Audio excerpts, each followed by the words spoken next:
Okay, so we had a question that came up a couple times. Well, it's come up throughout the last year, but specifically about germ theory that I call germ hypothesis and a terrain model. And I found a presentation that I did 3 years ago. I made this 3 years ago, and it was around German new medicine, but German new medicine also touches on germ theory slash hypothesis and the terrain model.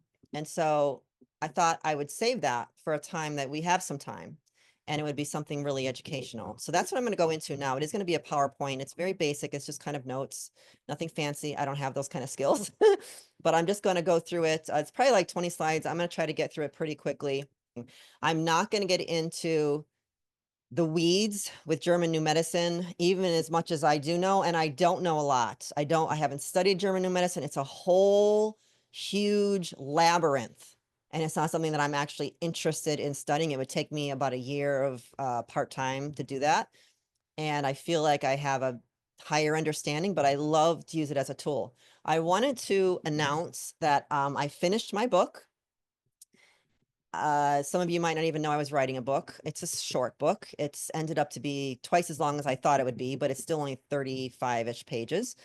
And I'm going to show you how to get that. Now, if you already have, and I know just one person here has gotten it already, because if they were already on my list of getting the first free offer on my website, then they would have gotten the upgraded one. And so this is the upgraded version. This is a book that I was in my head for a long time, and I had to figure out exactly how to get it on paper, and I was still developing my ideas. And then I finally had an aha moment about a year ago, and then I started writing. And it certainly has been not been a year of writing, but it's been kind of in and out, in and out. And I finally finished it the last few weeks. So it's an offering on my website, which I'm going to show you now. I think Matt just put my website in. I'm not trying to promote myself here in any kind of way. I'm just showing you where to get this. It's free. And it's an opt-in right here. So the website you can see up here at top. If you click this, click here to receive my complimentary ebook. It's called The Path to True Healing. So I did finally title it. 35 pages. I think it's a masterpiece. For the ideas that I had in my head, I've never seen anyone present it this way. And I'm very happy with the end result. And it does touch on German new medicine, but we're going to talk about that more today. And so I just wanted to show you how to get that from this. This is the home page. I believe this is the only button right here where you can get it. And I'm going to have your email address. You're not going to get anything else from me. If you want to get stuff from me, you can go down here at the bottom and sign up for my newsletter. And I'm right now, like at once a month, I'm trying to put out something like once a month, and that's not even for sure. Look into it. Okay. So German new medicine is now called new medicine, and that revolves around that symptoms are the cure. And this was designed, this presentation is not copied, it's designed specifically by me. So German new medicine is 2 steps. The step 1 is that there is a biological conflict within the body. And step 2 is the specific biological program ensues from that. And if you want to know more about that specific biological program and how and why, that is actually in my book. The message here is that nature is not out to get us. And what is disease? So in German new medicine, there's a doctor, Hammer. I don't know how to say his exact name. He was obviously German. But he found out by his own disease process after his son died of cancer through CT scans and dealing with people for a few years that there is a specific biological program that is designed to assist in coping with a biological conflict. So we're still in the biological right now. Holistic health is mind, body, spirit. But the body part, and that's not even the mind part. The mind's outside your body. That's in your energy body. But the brain, the body, that's the that's what we're talking about when we talk about biologics, biological programs. So there's a natural cycle of breaking down and building up, resulting in temporary symptoms. So we're going to talk a little bit about symptoms. we are taught to own a disease. My high cholesterol, my autoimmune disease, my cancer. Don't claim the disease, claim the adaptation process used to heal it. I am not saying that you should turn a blind eye to a group of symptoms that happens to have a name. We have to communicate, and in communicating, it helps to name things. We all have names. Disease conglomerations have names so that we understand what we're talking about. But when you claim the disease and you say, I have this, or my cancer, for instance, that is going to put you in a different mindset. So once you understand a little bit more or a lot more about what the body is actually doing, that it's actually part of the cure, your symptoms, then you are in a much better position to not be claiming a disease process so that you will end up with it to the day you die. All right, so here's germ theory, which I call germ hypothesis. It actually is a hoax accepted by the medical mafia. And that they actually not just accepted it, but they invented it, really. So Louis Pasteur's theory of disease, he claimed that he claimed he discovered germs attack a host and cause infectious disease. Pasteurization, the word pasteurization came from that because you're killing microbes. So his theory of disease, and it was a theory, it's not been proven, it's actually been disproven. So he claimed that he discovered that germs actually attack a host and cause that host to have an infection. Now, Bouchot said that microbes are part of the inner terrain, our body's inner terrain, and assist the metabolic processes. The metabolic process being things that run our bodies, everything. And a guy named Claude Bernard agreed. Now, these guys were all contemporaries back in the day, late 1800s, I believe. I could be wrong on that. There was a guy that came, I think, a little bit later, Gunther Enderlein, and he added to this. He posited, or he gave the idea of pleomorphism. Pleomorphism is a whole nother discussion. Robert Young talks a lot about this. He proved it, is that organisms mutate, they change themselves. I don't know if mutate's the right word. They change themselves to be what they need to be so that the body can reach homeostasis. So instead of there being a quote germ, as in what Pasteur mentioned, that is there to attack something, that causes disease, he was saying that, and I don't know if it says later in my slides here, but I'll just speak on it. He is saying that no, those organisms are actually made within the larger organism to fulfill a purpose of balance and holistic health. So there's more lies here about the immune system. It doesn't exist. It just doesn't exist. There's no system that your body needs to have so you're immune to something. This model is taught as a battlefield defense system. We know this. Oh, you know, your body is has these T cells, and it does, but your body has these T cells, and this is your soldiers. They're going to battle. They're going to see something that's not supposed to be there. And it's not that some of those processes aren't real. It's just that it's not an immune system. There are meaningful systems of support, like we talked about pleomorphism. Organisms are at the ready to support whatever cleanup is needed by changing or morphing into what is needed. Viruses assist the healing process and are a byproduct of cleansing. I am what I am. Some of us have heard of that, right? Talking about source God creator. I am what I am. So it is, the homeostasis involves becoming what needs to become to fulfill the highest purpose. And in your body, it's to survive. It's to reach homeostasis. Everything around you, you as well as everything around you, wants to reach a balance. So symptoms direct attention to what is needed to heal the psyche. And this is talked about in my book quite a bit. This is interesting that I came across this presentation at this time. I really wasn't looking for it. So I feel like there's a reason. And it really starts and ends with the psyche or the spirit. You might want to say soul, but I think the soul is actually a little bit different. And this will persist until the trauma is resolved. So there's higher levels to dis-ease where it always starts at, with the exception of poisoning, which is why we're all here, really. And I talk about microbes in my book too. So there are exceptions. Poisoning is one of the very real exceptions. Here it is, Dr. Hammer, I'm not sure how to say that. All right, so he was the first to investigate how the psyche and the brain affect the body. He used brain scans to see changes over the course of the disease process. Every area of the brain is correlated to specific areas of the body. He could see this on the scans. And I'll go into that in my book as well, more.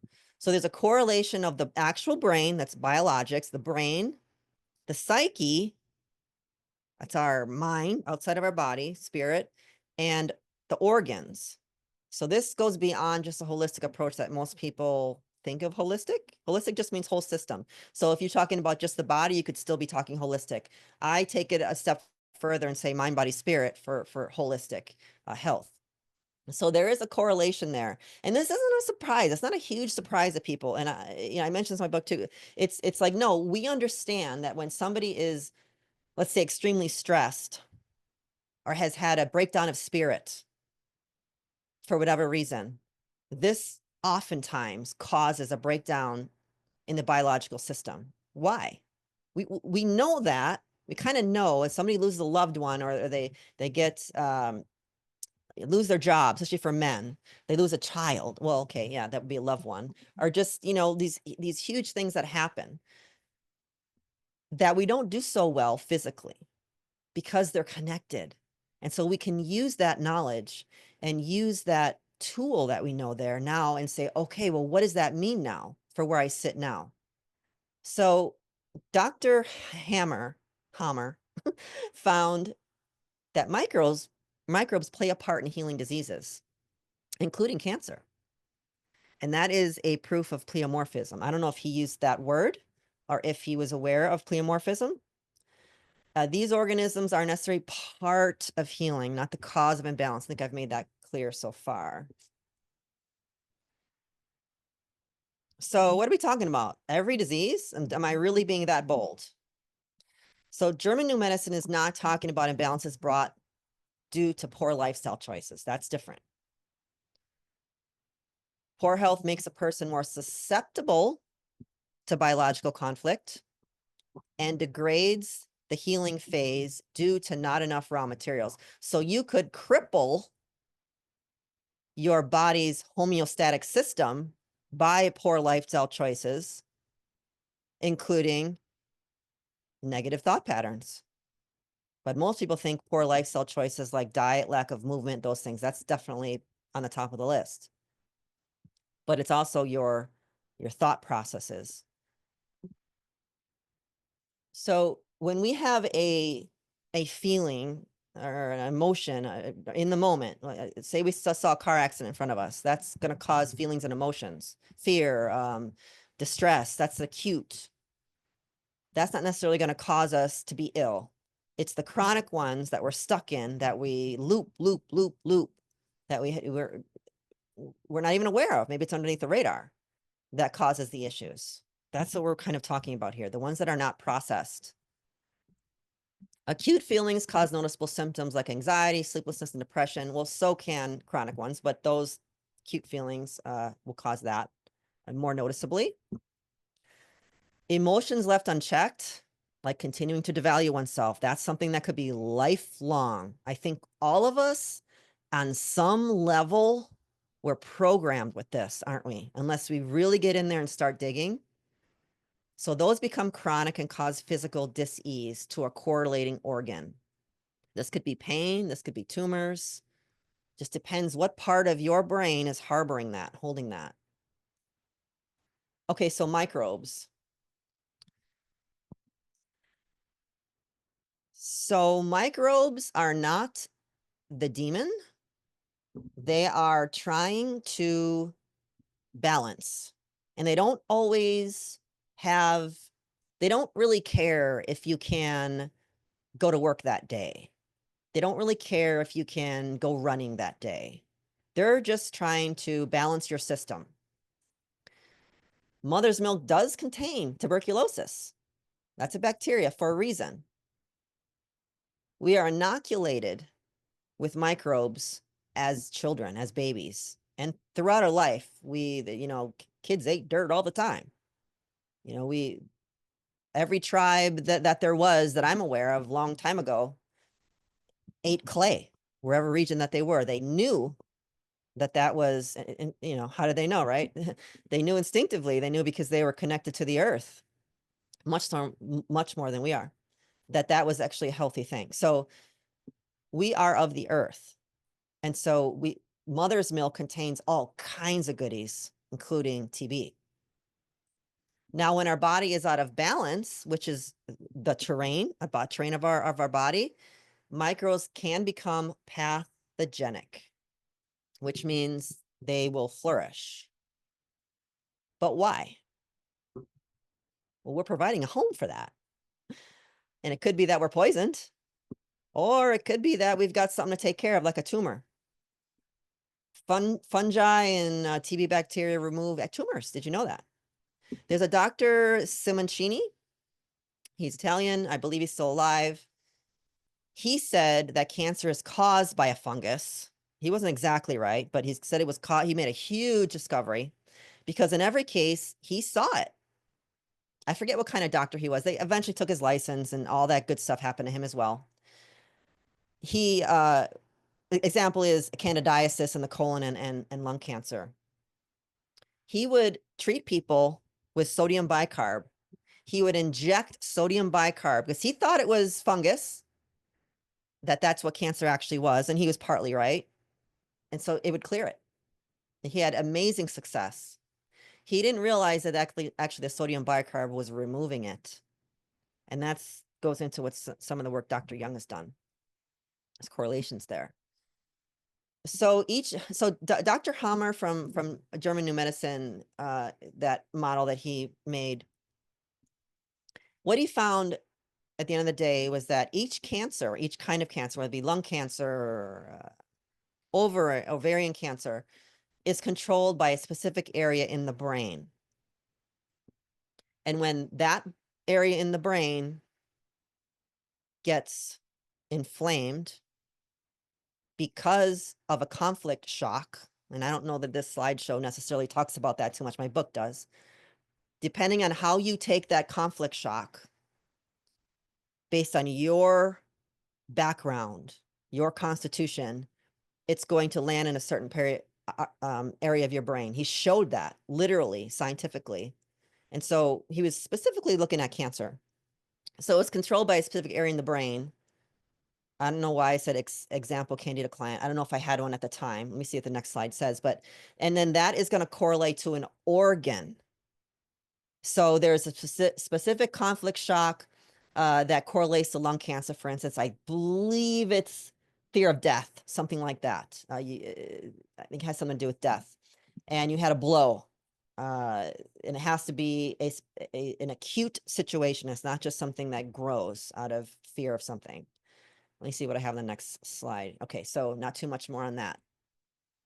Again, I'm racing through this. Okay, so he developed the biological laws. I think there is 3. And they are reproducible and valid in everyone, at least that's what he found. Every disease originates from a subjective, here we go, conflict shock that catches us off guard. That's a prerequisite. Could be unexpected emotional stress or trauma. And this explains why the more perceived trauma, the more disease people have. So whatever your perceptions are is what's going to inform if you have a specific emotional stress, or it's called a trauma. And there's a couple other prerequisites too, and I'm not sure if they're on the next slide yet, so I'll wait. But this gets registered in the brain in a certain area, like I mentioned. Okay, here it goes. And then connects to a body part, okay, to cope with the conflict. And that's the reason it does that, is because there's a part in your brain that gets inflamed. I believe it even collects fluid. And to release that pressure in the brain, could be, now we're talking about acupuncture points and just certain meridians, that is going to an organ, and it has to release some of that pressure, and it goes to the organ to try to release the pressure. And lo and behold, that's also a way that says, oh, hey, guess what? You have an issue here. So an example of a conflict shock would be not being able to escape. I use this as an example, a traumatic vaccine experience. When you're a kid, how many of us had to be held down? We're getting a shot of any kind. That's traumatic. That's traumatic to a newborn or 2-year-old, 5-year-old, 10-year-old, or some other medical procedure. That has to be processed. So that'll affect the motor areas, balance, body awareness, or movement. Because you can't move. You are held down. Your body remembers that. So the psyche leads the way. The brain is the mediator and the body is the expression. I'll say that again. The brain is the mediator and the body is the expression. The body is the expression of what is happening on a level that we are not conscious of, and it makes it conscious. That is what symptoms are. It's not your body behaving badly. This allows for coping while demanding resolution. This is a way that your body communicates.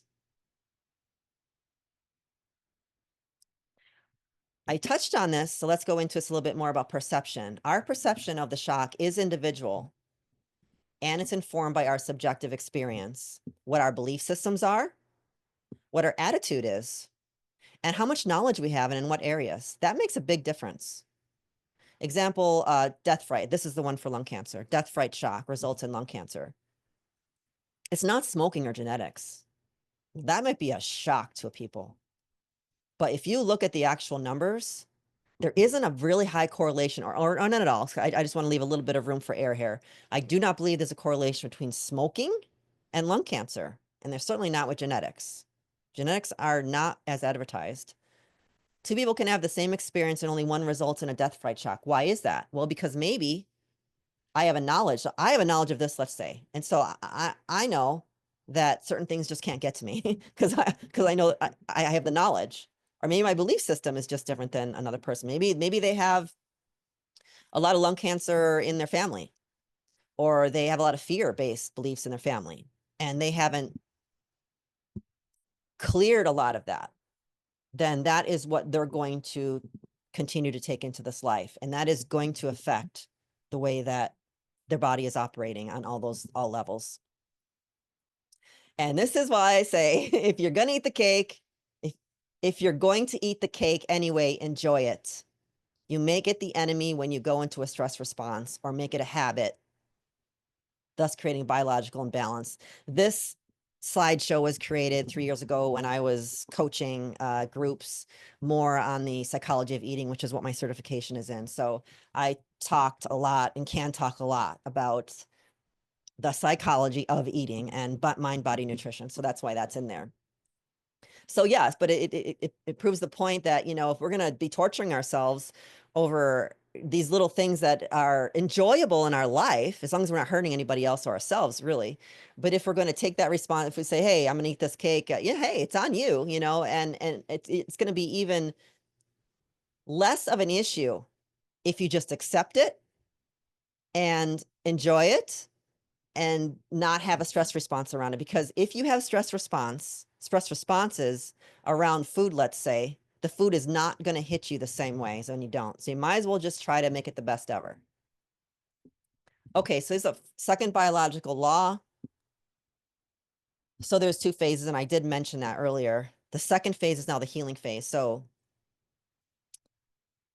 the conflict active phase is where the acute stress starts, and that's with the conflict shock. It's trying to get us to resolve it. And now the healing phase is what most of us notice and most of us are asking questions about all the time. That dissolves the conflict.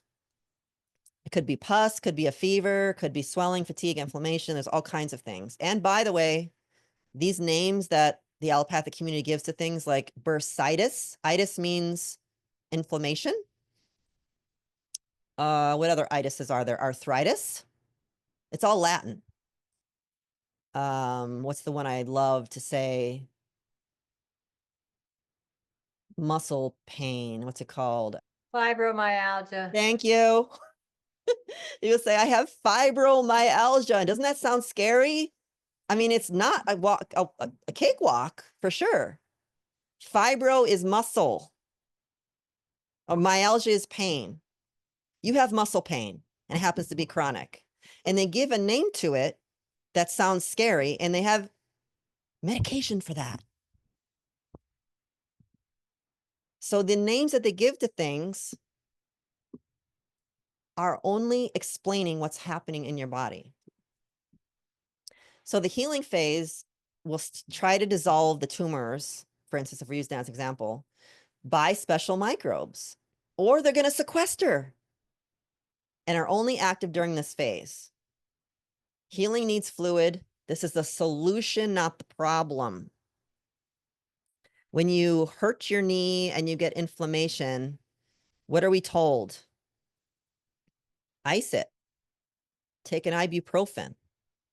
Do you know that your body needs to have a nice warm environment for microbes to be able to do their job? And if you ice it, that takes that warm environment away. If you take ibuprofen to take that inflammation away, you've just halted your collagen production from that injury and you will never get it back 100%. Healing needs circumstances. And if we get in the way of the circumstances to heal, we will not fare as well. It's the solution. I promise you, your body knows what to do. We do have to pick through certain aspects like what is poison. And that's, what we usually talk about here on a weekly basis. This is not talking about this necessarily. You have to see my book for that. Infections are a misnomer. Robert Young kind of brought this home for me too. He calls them outfections. Because infection makes us think that, something's coming in. No, it's an outfection. You're creating it. Microbes have a beneficial purpose and killing them should be done judiciously. It's not that you can't use that as a part of your program, but it needs to be used very specifically and carefully. And yes, say it like that. Okay, so some healing examples. Edema in the brain is, we know what edema is. It's swelling, headache, dizziness, blurry vision. So you get this edema in the brain from the conflict shock. That's what it's referring to. And then the corresponding organ could have warmth and inflammation in it. That's the start of the healing phase. That's not saying that if I fall and hurt my knee, that's conflict shock necessarily, unless I freak out. But that's different. That's just clearly I hurt my knee and the body is trying to heal the tissue. So don't confuse that. Brain tumors are a healing process. I know this sounds crazy and scary and all of that. And I'm not a medical doctor who's trained in brain tumors and all that. But those disciplines that are trained to compartmentalize the body are there for very good reasons. We're talking about something that they are not trained in. And just stay with me and just try to look at this a different way.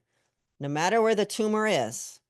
So brain tumors are a healing process corresponding with the healing of on the organ level. Your body's trying to heal something. Now, sometimes it will kill you. So I'm not saying that intervention is not going to have to be part of this. Because also, we're not experts yet on knowing how to heal the body perfectly, expertly in the time frame that we have. And so the medical allopathic community is there to save lives in these cases, and that's why they're there. Otherwise, your body knows what to do, but we get in the way all the time. Tumors, including cancer, healing can cause discharge, night sweats, swelling, pain, inflammation, fever, all those things, what we call infections. So the longer the conflict shock went unhealed, the longer the healing phase, right? Because you're still dealing with it.